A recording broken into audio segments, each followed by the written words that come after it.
புறமூன்றும் எரி உண்ண சிறை தொட்டாய் தேற்றாதென சொல்லி பிரிவேனோ செக்கல்வாணி ஏற்றாய் பெண்ணை தென் பார்வையை நல்லூரரு குறையுள் ஆற்றாய் உனக்காடாய் எவி அல்லே எனலாவே அப்பனுமானவனே என் தாயுமானவனே என்னாலும் மாணவனே என் ஆதி பெருஞ்சிவனே அறிவேனே அறிந்தேனே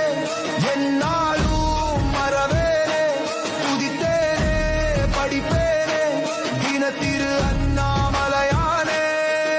என் சிவனே